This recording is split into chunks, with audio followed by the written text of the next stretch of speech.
Las 6 de la tarde y 6 minutos damos ya la bienvenida a nuestra compañera Rocío con el espacio Un poco de Derecho de Marín y Mateo Abogados. Muy buenas tardes, ¿qué tal estás?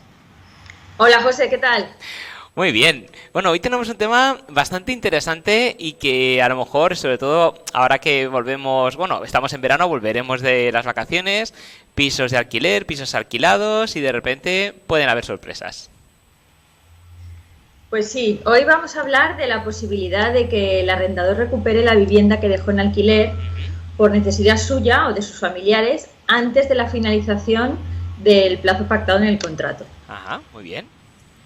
Porque, bueno, las circunstancias personales del arrendador pueden cambiar de forma repentina y puede tener la necesidad de disponer del uso de su vivienda.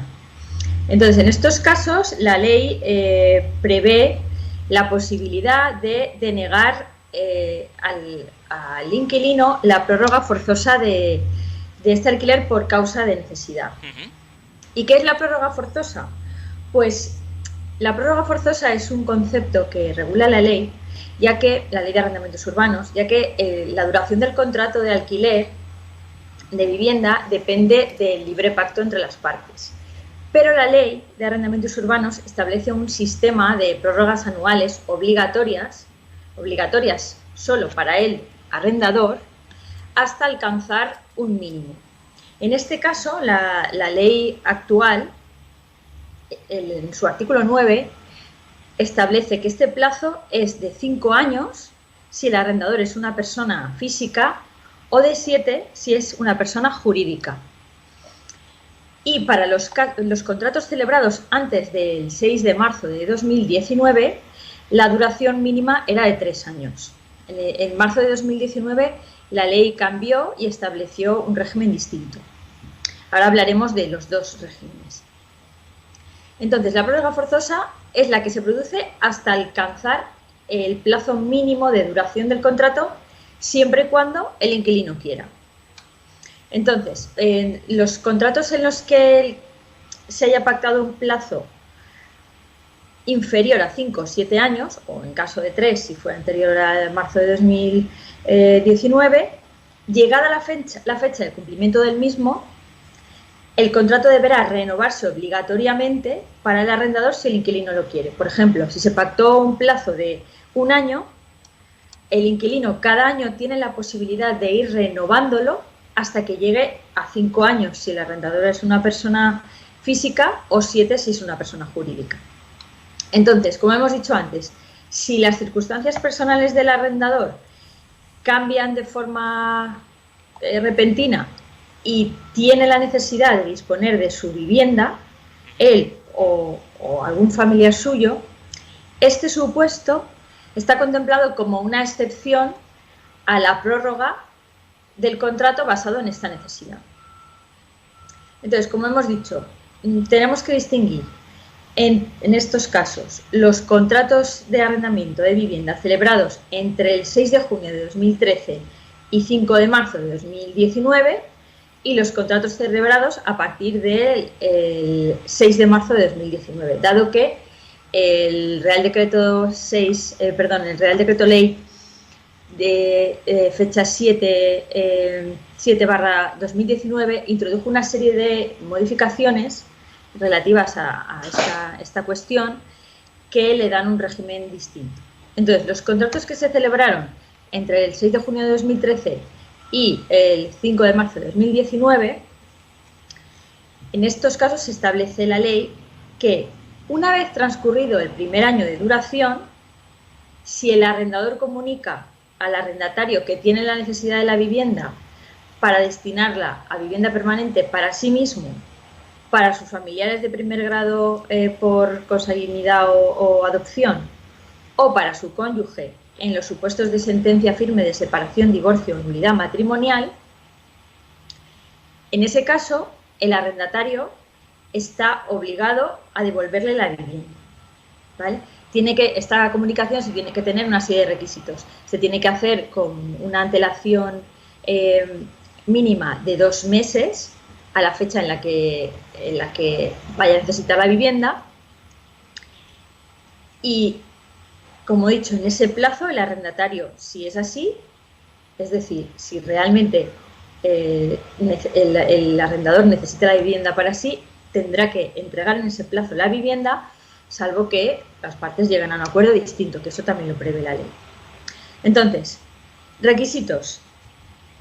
Tiene que tratarse de una necesidad para el propio arrendador, para que se destine a vivienda permanente, o bien para un familiar de primer grado de consanguinidad, los hijos adoptados o hijos naturales, o bien para el cónyuge cuando haya habido un proceso de separación, de divorcio o nulidad matrimonial. Y lo importante de esta regulación de la ley anterior, que ya no está vigente, pero sí que rige para los contratos que todavía están vigentes y que se rigen por la ley, que está vigente desde el año 2000, desde junio de 2013 hasta marzo de 2019. Lo importante es que en estos casos no es necesario que en el propio contrato se hubiera establecido ninguna estipulación relativa a esa posible necesidad del arrendador en algún momento de la vida del contrato. Es decir, aunque no hayamos pactado nada en el contrato, si ocurre esa necesidad dentro de la vida del contrato a partir del primer año, el arrendador tendrá derecho a recuperarlo. Pero tenemos que leer bien el artículo, porque hay veces que se dan, no se interpreta adecuadamente. El artículo literalmente dice: no procederá la prórroga obligatoria, lo que significa que si el contrato no se encuentra en prórroga obligatoria, sino que se encuentra en plazo contractual, el arrendador no podrá recuperar la vivienda alquilada hasta que no transcurra ese plazo. Es decir, si el plazo que se pactó fueron 3 años, no un plazo de 1 año prorrogable hasta 3, sino un plazo de 3 años, pasado el primer año, no podrá el arrendador recuperar la vivienda y tendrá que esperar a que pasen los 3 años. Tenemos una sentencia, un ejemplo que os puedo poner, una sentencia de la Audiencia Provincial de Madrid de 25 de junio de 2019 que denegó la posibilidad al arrendador de recuperar su vivienda porque en el contrato se había establecido un periodo de duración de 20 años. Entonces, aunque ya había pasado 1 año, el plazo que habían pactado las partes era de 20, con lo cual en ningún caso, hasta que no terminara este periodo, podía el arrendador recuperar la vivienda. ¿Vale? Otro de los requisitos que ya hemos comentado: se tiene que hacer con 2 meses de antelación al momento en que se vaya a necesitar la vivienda, y en ese plazo se debe entregar. Además, no basta con comunicarlo, sino que la causa de necesidad tiene que ser cierta y tiene que estar acreditada. Por ejemplo, podemos aportar la sentencia de divorcio, donde se atribuye a uno de los cónyuges la vivienda alquilada, o probar que uno de los hijos se quiere independizar, por ejemplo, o que una persona se va a jubilar y va a residir en otra ciudad. ¿Y qué ocurre si hemos comunicado al inquilino la necesidad de ocupar la vivienda, pero resulta que finalmente no era cierta la causa y no ocupamos la vivienda? Pues lo que prevé la ley es que en el plazo de 3 meses, si no se ha ocupado, el arrendatario tiene la posibilidad de retornar a la vivienda en ese plazo, ¿vale? Y también puede pedir una indemnización por los gastos de desalojo. Pues, por ejemplo, los gastos que haya podido tener de mudanza, de otro alquiler, etc. Y tiene derecho a quedarse hasta que finalice el plazo de los 3 años con las mismas condiciones que se pactaron en su momento. Ahora hablaremos de los contratos que se celebraron a partir del 5 de marzo de 2019, que es la ley que rige en estos momentos, la ley que tenemos vigente en estos momentos. Lo más interesante de esta reforma es que vuelve al régimen anterior, al régimen que se estableció en 2013, porque lo que establece es que se debe hacer constar expresamente en el contrato una cláusula que posibilite recuperar la vivienda por necesidad. Es decir, si en el propio contrato de arrendamiento no aparece expresamente esta cláusula, no podrá invocarse por el arrendador la recuperación. Entonces, el artículo 9, apartado tercero, dice exactamente: una vez transcurrido el primer año de duración del contrato, y siempre que el arrendador sea una persona física, no procederá a la prórroga obligatoria del contrato cuando al tiempo de su celebración se hubiese hecho constar en él mismo, de forma expresa, la necesidad para el arrendador de ocupar la vivienda arrendada antes del transcurso de 5 años para destinarla a vivienda permanente para sí, para sus familiares de primer grado de consanguinidad o por adopción, o para su cónyuge en los supuestos de sentencia firme de separación, divorcio o nulidad matrimonial. Para ejercer esta posibilidad de recuperar la vivienda, también en este caso, exactamente igual que en el caso anterior, el arrendador tiene que especificar la causa por la que necesita la vivienda, es decir, que necesita un hijo, un cónyuge por proceso de separación, de divorcio o de nulidad, o uno mismo.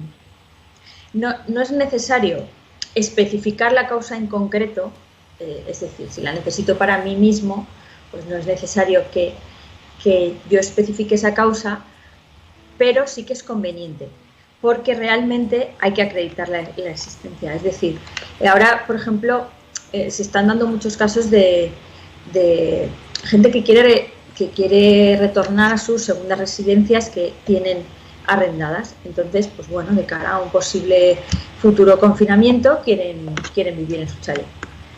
Entonces, la mera conveniencia no es suficiente. Hay que acreditar una causa de necesidad. Este concepto de necesidad es un poco, es un poco interpretable, pero la mayoría de los jueces consideran que este concepto es un concepto equidistante entre lo obligado en sentido estricto y la mera conveniencia o comodidad. O sea, me trasladan soy funcionario y me trasladan de plaza. O tengo un familiar enfermo que necesita de mi cuidado. Al final habrá que estar al caso concreto. La cuestión es que es un tema un poco delicado y que requiere a nuestro juicio, de un asesoramiento, un buen asesoramiento. ¿Por qué? Porque si como arrendadores comunicamos al arrendatario la necesidad de recuperar la vivienda de una forma que no es jurídicamente muy adecuada, si el inquilino voluntariamente no se va, no tenemos más remedio que acudir al juzgado y tendríamos que iniciar un procedimiento judicial. El procedimiento judicial pues puede tardar largos meses. Entonces, si se hace una buena comunicación redactada por un abogado, que el inquilino vea que el arrendador va en serio y que puede tener serios perjuicios y que puede incrementar los gastos en caso de iniciarse un pleito, pues probablemente sea mucho más efectivo que si no está debidamente asesorado. ¿Vale? Entonces, resumimos un poco en estos casos. En el caso de la ley que está vigente actualmente, como la ley modificó el plazo mínimo para el arrendador, el plazo mínimo que se establecía como posible para un arrendatario, que pasó de ser de 3 a 5 años, si el arrendatario comprueba que efectivamente, transcurrido el plazo de 3 meses, el arrendador o sus familiares o su cónyuge no ha ocupado efectivamente la vivienda, tendrá la posibilidad, la ley le da la posibilidad en el plazo de 30 días de optar entre ser repuesto en el uso y disfrute de la vivienda por un nuevo periodo de hasta 5 años, respetando lo demás, las condiciones que se pactaron en su momento, con indemnización de los gastos que pudo tener por el desalojo hasta el momento de la reocupación, o bien la posibilidad de ser indemnizado por una cantidad equivalente a una mensualidad por cada año que quedará por cumplir, hasta completar el máximo de 5. ¿Vale? Si ha pasado únicamente un año, pues entonces, como quedan 4 hasta 5, tendría derecho a ser indemnizado si quiere optar por esta posibilidad, tendría derecho a ser indemnizado con un máximo de 4 mensualidades. Hay una excepción, y es que el arrendador o sus familiares no hubieran podido ocupar la vivienda por causa de fuerza mayor, o aunque la circunstancia no fuera exactamente fuerza mayor, pero no hubiera podido evitar, aunque hubiera podido prever la situación, pero no la hubiera podido evitar, esta sería una excepción a la posibilidad de reocupación por parte del arrendatario. Pero todo se debe de probar. Entonces, la cuestión es que si el inquilino se niega, pues a devolver la vivienda, no habrá más remedio que demostrar todas estas cuestiones en un procedimiento judicial. Entonces, nosotros, como la ley, tal y como hemos leído, no es del todo clara, está redactado de una forma un poquito confusa, aconsejamos, tanto si se trata del arrendador como del arrendatario, que acudan a un abogado especializado que redacte un buen contrato que salvaguarde sus intereses, y más teniendo en cuenta estas últimas reformas llevadas a cabo en la Ley de Arrendamientos Urbanos, porque no hacerlo es arriesgado. Utilizar modelos de Internet, como ocurre frecuentemente, puede traer pues nefastas consecuencias para ambos. Sí, totalmente de acuerdo. Y bueno, yo creo que, como bien has indicado, Rocío, lo importante es asesorarse por grandes profesionales, y tenemos aquí un ejemplo muy claro, Marín y Mateo, abogados. Cuéntanos cómo podemos contactar con vosotros. Pues podéis llamarnos al 96-320-2876. Estamos en la calle Don Juan de Austria, número 38, puerta 10. Podéis también mandarnos un correo electrónico a la siguiente dirección, info@marinimateo.com, o podéis mandarnos un correo también a través del formulario de contacto que tenemos en nuestra web. Perfecto, pues muchísimas gracias, Rocío, un placer como siempre, y nos vemos el lunes que viene. Dale, José, hasta la próxima semana. Hasta la próxima semana.